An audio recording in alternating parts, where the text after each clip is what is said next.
พอผู้ยืนยันทิดาลาวพ่อแม่เตือนแม่ของน้องไอวิซ่าว่าพานทั้งสองนั่งคอตกจากเวียงจันทร์มุ่งหน้าลงสู่สวรรค์เขตสบายดี FC แฟนคลับทุกทานมาพบมาพ่อกันช่วงค่อยคำยามแรงตะเว้นได้ตกพาดหน่วยภูพร้อมกับความเศร้าความงำความเศร้าความเหงาเข้ามา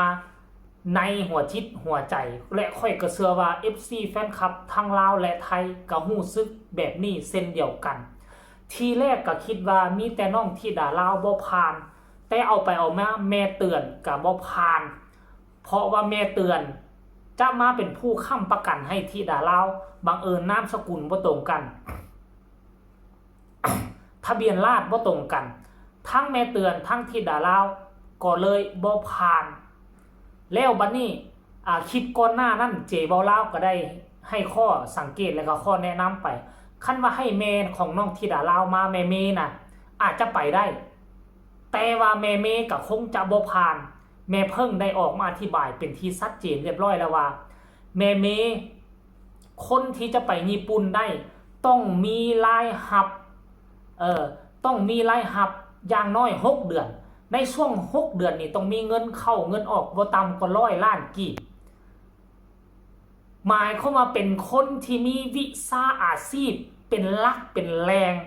มีเงินหมุนเวียนเข้าแต่ละเดือนหมายเข้าว่าเจ้าบ่แม่นคนวางงานแต่บังเอิญแม่แท้ๆของน้องที่ได้เล่าเป็นคนอยู่บ้านนอกคอกนาบ่มีวิชาอาชีพบ่มีเงินเข้าแต่ละเดือนเป็นประจำเพราะฉะนั้นเอาแม่มากะคือเก่าบ่ผ่านทานผู้ชมบ่ผ่านน่าเสียดายอย่างยิ่งที่สุดน่าเสียใจน่าเจ็บใจน่าเสียใจแทนน้องธิดาลาวแต่ค่อยเชื่อว่าเก้าอดเก้าเยื่อนหากสิได้ทอนคำข้างนี้บ่ได้ไปก็ต้องรอท่าข้างใหม่แต่รอท่าข้างใหม่ก็ต้องให้เอกสารทุกสิ่งทุกอย่างเนาะที่เป็นลูกบุญธรรมสำเร็จเสร็จสิ้นให้น้องธิดาลาวได้วีซ่านักเรียนแล้วก็จึงให้ทั้งวัดทางวาทางญี่ปุ่นเซิร์ชมาแล้วจึงจะมีสิทธิ์ไปแต่ตอนนี้เสียใจก็ปล่อยให้เสียใจไปเยอะทานผู้ชมเอ้ยสิเว้า10 คำค่อยก็ยังว่าเสียใจเสียดายพอพูดกันหน้าเศร้าหน้าหงอยทุกคนอยากให้ลูกไปอยากให้ลูกไปเห็นสถานที่กว้างไกลอยากเอาไปเห็นได้อยากเอาไปเก็บเกี่ยวประสบการณ์การไปทำงานอยู่ต่างดงต่างแดนเฮาควรจะเฮ็ดแนวใดมันควรจะเป็นแนวใดบ่แม่นแต่เฉพาะพอผู้แม่เพิ่งบ่แม่นแต่เจบ่เล่าเสียใจ FC แฟนคลับทั่วโลกเสียใจพอๆกันรายละเอียดให้ทุกคนไปฟังจากปากพอผู้แม่เพิ่งว่ามันเป็นจริงแท้บ่มีทางที่จะแก้ไขได้แท้บ่ไปฟังพร้อมๆกันเลยนครหลวงเวียงจันทร์ค่ะกราบสู่สวรรค์เขตนะคะก่อนอื่นเราก็ต้องขอแสดงความเสียใจนะครับกับน้องธิดาลาวแล้วก็แม่เตือนค่ะไม่เป็นไรค่ะที่ไม่สามารถยื่นวีซ่าผ่านได้ทันแล้วก็ทันเวลาได้แล้วก็ไม่สามารถทำได้ทันเวลา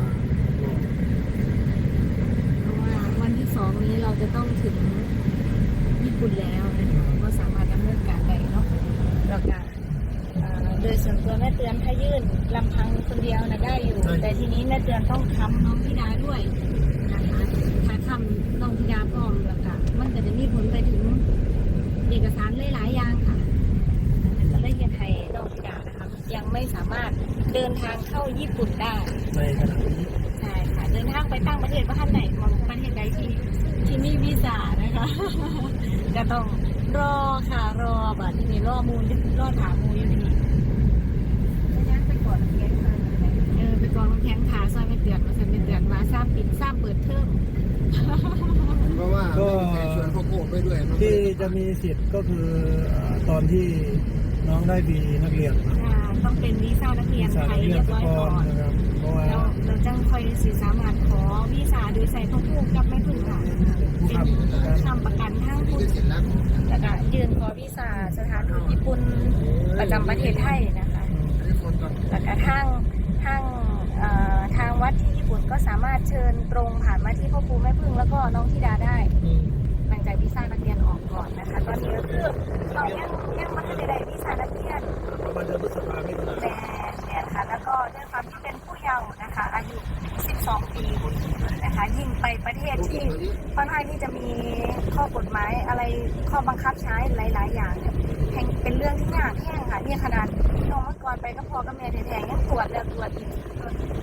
คือการตรวจการพิจารณาโดยเฉพาะกับเด็กนะคะต่างประเทศเนี่ยเขาจะละเอียดมากๆค่ะเพราะเป็นลูกแท้ๆเพราะเป็นญาติกันแท้ๆจังกรณีแม่เตือนนั่นสิค่ะเจ้าหน้าที่เขาก็จะถามเลยว่ามีความสัมพันธ์อะไร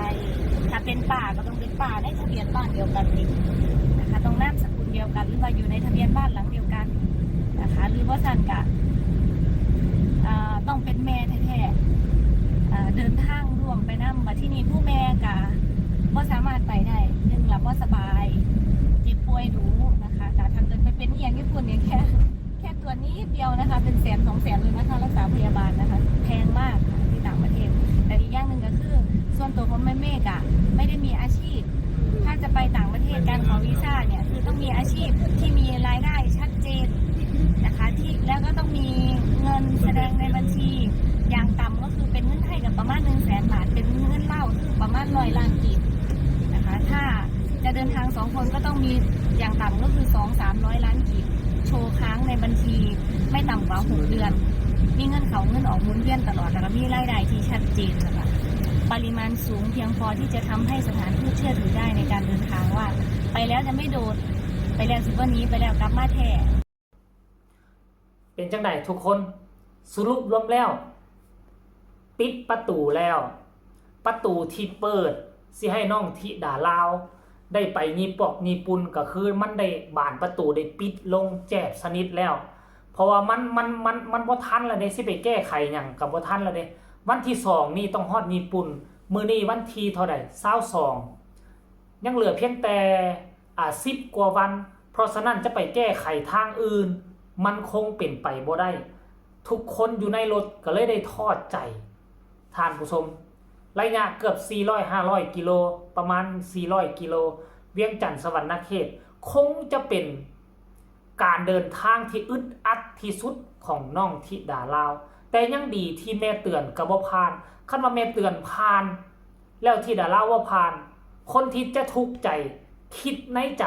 ก็คงจะเป็นธิดาลาวเพียงคนเดียวแต่ว่ายังโชคดียังมีหมู่ที่บ่ผ่านนํกันน้องก็ยังมีห้อยยิ้มแนมเบิ่งหน้าแม่น้องไอท่านผู้ชม FC แฟนคลับอันนี้คือการอัปเดตล่าสุด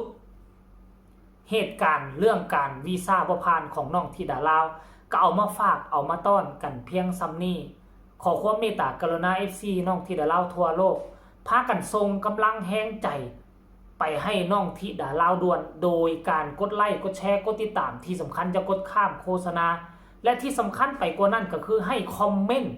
แสดงความคิดเห็นส่งกำลังแห้งใจไปให้ลูกสาวของพ่อแม่ทั้งสองฝากฟังแม่น้ำของกันแล้วกันเด้อสำหรับคลิปนี้เจบอลาวก็ขอลาลงเพียงแต่ซ้ำนี้สบายดี